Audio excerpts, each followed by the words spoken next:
is pulling your strings. I am sure that at one point or another in our life, we have been in an unhealthy relationship. We have been in an unhealthy relationship with someone, and that person has manipulated us by pulling on our heartstrings, or pulling on what we didn't receive from our parents, what we didn't receive growing up. We seeking the validation in these particular individuals, and when we have done that, we have found out that that relationship is unhealthy, and they are pulling our heartstrings, and they're manipulating us. I'm sure that all of us at one point or another has been in such a relationship, and such relationships are diseased, they are unwell, they are sick, they are not healthy.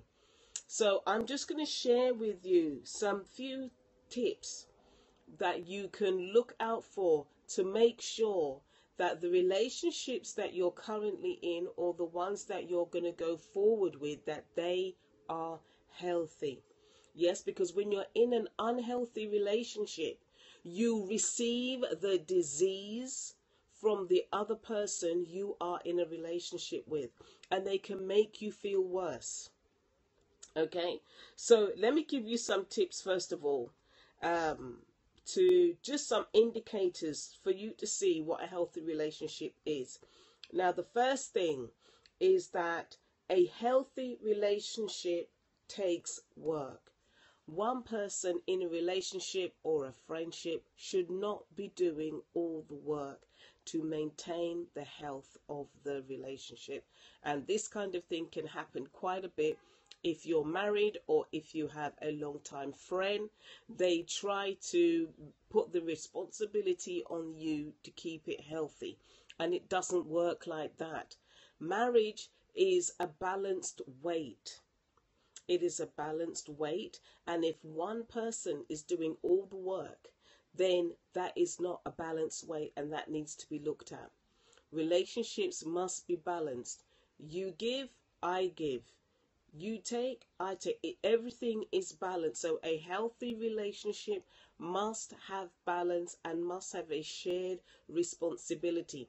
Because if you keep drawing from somebody, or somebody just keeps drawing from you, keep taking from you, then your emotional cup is going to be empty, and you will have nothing else to give, and you can end up not being able to function emotionally properly, because you have your emotional cup is empty. You have nothing else to give. You are dry. So it's important that when you're in a relationship, that you keep your emotional cup. If somebody is demanding more from you than you are able, or you're not willing to give, then that relationship is unhealthy.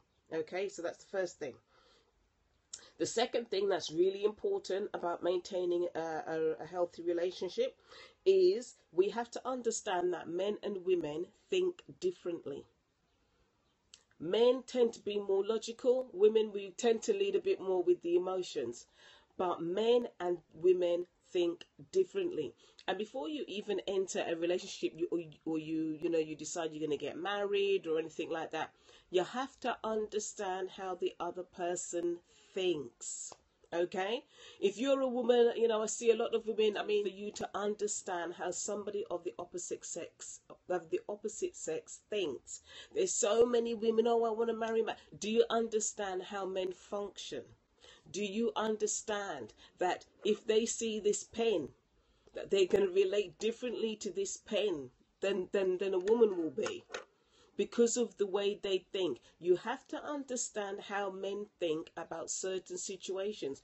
What we might be upset about and hyperventilate about and create a fuss about, they're sitting there all cool and everything. Do you understand the way how the opposite sex works?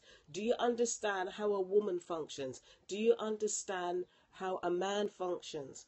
And when we're in relationships, it's not about, for example, with men, it's not about understanding how all women work. No, your responsibility as a man is not to understand how all women work. Because you might say all women are the same. No, your responsibility is to understand one woman, the woman that you intend to marry. You understand her. Okay? So it's important for you to understand and make sure you research and you read books and you watch videos and you do your research to understand how men and women think. Okay? That's very important. And if you're a woman or a man and you're looking for a specific, and you're looking for a partner, or you intend to get married in the future, make sure you do your own personal development. Okay? Personal development is important when you're in, if you want to have a healthy relationship. Okay, so the last point I'm going to share with you is to be responsible for cultivating your own happiness. When you're in a relationship, you shouldn't put the responsibility of cultivating your own happiness on somebody else. No, it's not the other person's responsibility to make you happy. That's too much of a big thing. Okay, you have to cultivate your own happiness. You have to cultivate who you are, and that's important and that's an important factor in personal development. Develop who you are. Okay, bye.